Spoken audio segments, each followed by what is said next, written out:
to talk to you about backup offers because this has recently been something that's popped up with a couple of different clients of mine asking about if they want to put in a backup offer, talking about the decision of do I or do I not pursue putting a backup offer. A backup offer on a home basically means that there is another offer that is in first position that's been executed by both parties, the seller and the buyer, and they're in a time period where they could the buyer could potentially back out of the contract. Well, if buyer number 2 comes along and really likes this home and wants to be the next person in line if buyer number 1 walks away, buyer number 2 can do what is called submitting a backup offer.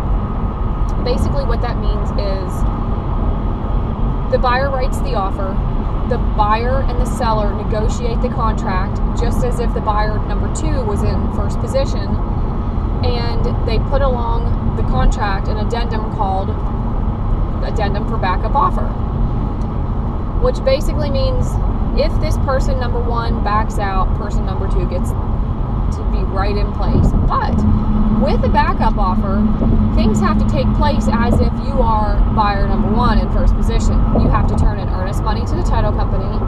You have to submit option money to the seller.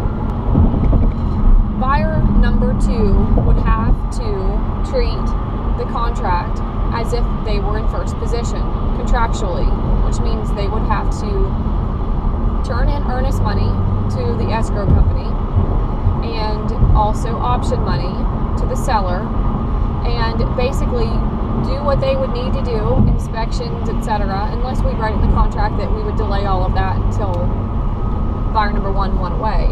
But that contract is still treated as if it is a first contract in.